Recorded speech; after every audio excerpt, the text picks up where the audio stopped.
अब कहा जा रहा है कि ये बड़ी रकम इस्तेमाल हुई है, कोई $200 मिलियन से ज़्यादा राम मंदिर के ऊपर खर्चा हुआ है।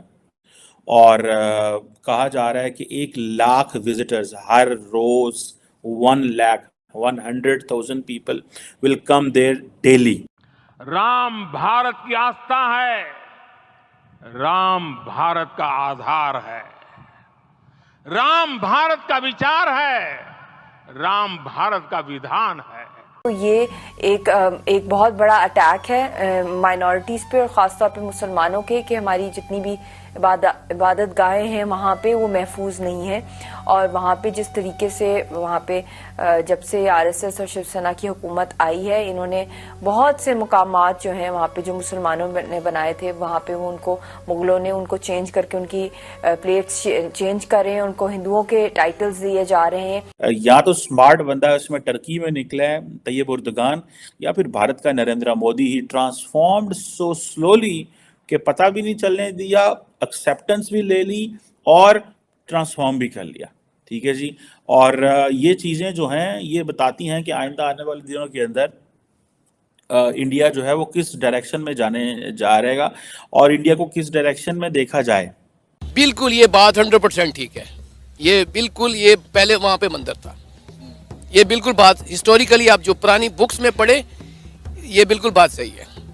ये बात बिल्कुल सही है। अब ये जो टूरिस्ट विजिट करेंगे वो अब आप उसको अंदाजा लगा रहे हैं कि वो एक बड़े पैसे कमाएंगे। ठीक है जी। तो ये तो $multi-billion प्रोजेक्ट है। सो जिस तरह सऊदी अरब के अंदर अरबों डॉलर जो हैं वो सऊदीज कमा रहे थे, so India is going to get that attraction. So prime minister Modi ने ये जो प्रोजेक्ट किया है, so it is going to give India religio political and financial hub बनाएगा इंडिया को। मस्जिद थी उधर, मस्जिद रहना, मस्जिद अल्लाह का घर है, अल्लाह का घर कोई नहीं गिरा सकता सर। ये जुल्म किया है मुसलमानों पे, हिंदुस्तान में मुसलमानों पे जुल्म हो रहा है। बाबरी मस्जिद तो इस्लाम के नाम पे तामीर किया गया, इस्लाम के बाद ये मस्जिद तामीर हुआ है। पहले मंदिर तो हर जगह पे थे, लेकिन ये मस्जिद जो इस्लाम के वक्त कायम हुआ है, तो ये बिल्कुल गलत कर रही है वहाँ की इंतजामिया। जो हकीकी खुदा एक अल्लाह है उसको मानना चाहिए। ये मंदिर, ये बुत वगैरह तो किसी काम के नहीं है। रिसर्च किसने की है? वहाँ पर बाहर से साइंसदान बुलवाए गए, जब रिसर्च की तो वहाँ से मंदिर के निशानात मिले ना भाई। ये सारा झूठ है सर। अच्छा। रिसर्च कराने वाले भी हिंदू, करने वाले भी हिंदू, ये सब झूठ है। বন্ধুরা, আমাদের সমস্ত সনাতন ধর্মের হিন্দুদের 500 বছরের অপেক্ষা পূরণ হয়েছে, কেননা আমাদের প্রভু শ্রীরাম অযোধ্যার শ্রী রাম মন্দিরে প্রাণ প্রতিষ্ঠিত হয়ে গেছে। আর এখানে শেষ নয়, আর গোটা বিশ্বের যেখানে আমাদের হিন্দু ভাইরা থাকে, এর সাথে সাথে দ্বিতীয় ধর্মের যে সমস্ত লোকগুলো আছে, ভারত সহ ভারতের লোকেদের সাথে সাথে যারা প্রেম করে, তারাও ভারতের সাথে মিলে এই উৎসবকে পালন করেছে। হোক কানাডা, আমেরিকা, ফ্রান্স, ব্রিটেন বা অস্ট্রেলিয়া হোক না কেন, তারা সবাই মিলে ভারতের প্রভু শ্রীরামের প্রাণ প্রতিষ্ঠাতার আনন্দকে উপভোগ করছে। এর সাথে সাথে 50টিরও বেশি দেশের লোক এতে অংশগ্রহণ করেছে। সাথে আমাদের প্রভু শ্রীরামের যে লাইভ ক্রিয়াকর্ম, সেটা গোটা বিশ্ব দেখবে, এর সাথে সাথে বিদেশিরাও। কিন্তু ভারতের এত বড় কার্যক্রমকে দেখে পাকিস্তানিদের সাথে পূর্ব পাকিস্তানিদের একদম সহ্য করতে পারছে না। বিশেষ করে পূর্ব পাকিস্তানের পাকিস্তানি যারা মাদ্রাসা শিক্ষায় শিক্ষিত, তাদেরই বেশি এখন মির্চি লাগছে। কিন্তু সেখানে শিক্ষিত ব্যক্তিরা তাদেরকে বলছে যে আপনারা যদি কাউকে সম্মান না করেন তাহলে আপনি কিভাবে সম্মান পাবেন। কিন্তু দেশের বেশিরভাগ মানুষই তো সেখানকার মাদ্রাসা শিক্ষায় শিক্ষিত, তাই এতে তাদের হিংসা তো করা স্বাভাবিক। তো চলুন বন্ধুরা দেখে নি পুরো বিশ্ব সহ পাকিস্তানের ভিতরে কি চলছে আমাদের রামলালার প্রাণ প্রতিষ্ঠাকে নিয়ে।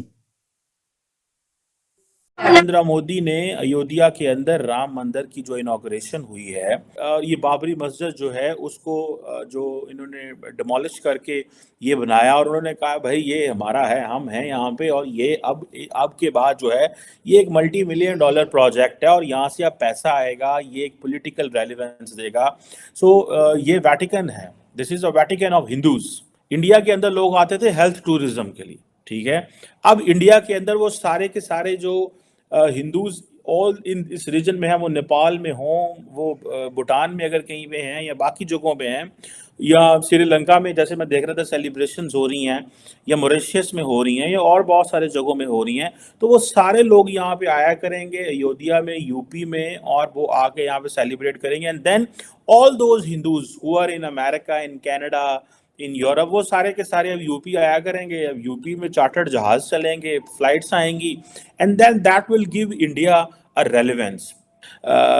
और ये सुनने में आया कि यूपी की जो गवर्नमेंट ने एक बड़ा मास्टर प्लान बनाया है, ठीक है जी। वो कहते हैं कि 2031 तक हम 85,000 करोड़ रुपया इन्वेस्ट करेंगे टू डेवलप द सिटी, ताकि इसमें हम और तरीके से कर सकें।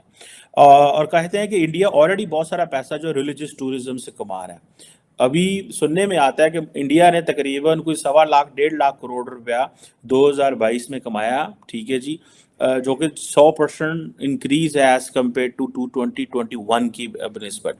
इसी तरह नरेंद्र मोदी ने नया एयरपोर्ट भी इफ्तिताह कर दिया है, कुछ 1400-1500 करोड़ रुपया लगने जा रहा है उसको।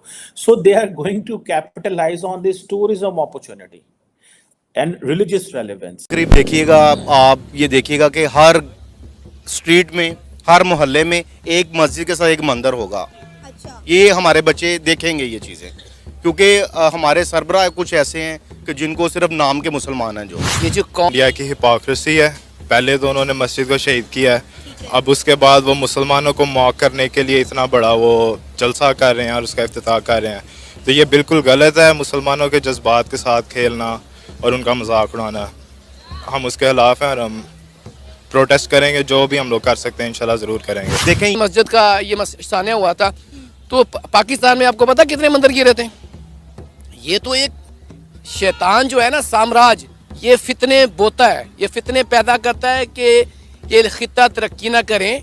देखिए ना, हमने तो अपना मुल्क बिल्कुल तबाह कर लिया। आज इंडिया के रिजर्व देखे, 600 अरब डॉलर के उनके रिजर्व हैं, और हमारे जो 3 अरब डॉलर के हैं वो भी मांगे तांगे के। पहले ये इतने पावरफुल नहीं है, ये इतने स्ट्रांग नहीं है। मोदी की पावर बहुत स्ट्रांग है। मैं तो अभी ये कहता हूँ कि बॉर्डर खुले, मैं तो इंडिया चला जाऊँगा। कम से कम वहाँ पे जो है ना कि काफिर को इतना सपोर्ट करता है, काफिर के जिसकी कोई इंतहा नहीं है। तो यहाँ पे मुस्लिम की टांगे खींच रहा है, कोई बच्चा है, कोई कुछ भी है। आप देख लें गज़वा फ़लस्तीन में क्या हो रहा है। अमेरिका तो आप कह रहे हैं कि इंडिया में आज़ादी नहीं, और अभी आप कह रहे हैं बॉर्डर खुले तो मैं इंडिया चला जाऊँ। लेकिन मोदी ने एक चीज़ की है कि उसने पॉलिटिकल स्टेबिलिटी दे के, उसने इकॉनमी को सीधा करके, तो उसने अपना मज़हब का जो पॉइंट ऑफ व्यू है, उनका जो रिलीजियस व्यू है, उन्होंने उसको लगा लिया, ठीक है जी। और ये सारे का सारा ये जो हिंदू नेशनलिज्म है अब पॉलिटिकल डोमेन में है, और अगर आप नहीं समझ पाएंगे तो आपको जो है ना वो आपको मुश्किल है। ये इंडिया प्राइम मिनिस्टर मोदी ने इसकी ट्रांसफॉर्मेशन कर दी है, कंप्लीट ट्रांसफॉर्मेशन है। बिल्कुल भी ठीक नहीं हुआ ये, क्योंकि इसकी वजह यह है कि बाबरी मस्जिद के साथ जो है ना हमारी कुर्बत इतनी ज़्यादा है जो पुरानी हिस्ट्री से चली आ रही है। बाबरी मस्जिद आज के दौर नरेंद्र मोदी ने अयोध्या के अंदर राम मंदिर की जो इनॉग्रेशन हुई है, ये बाबरी मस्जिद जो है उसको जो इन्होंने डिमोलिश करके ये बनाया, और उन्होंने कहा भाई ये हमारा है, हम हैं यहाँ पे, और ये अब के बाद जो है ये एक $multi-million प्रोजेक्ट है, और यहाँ से आप पैसे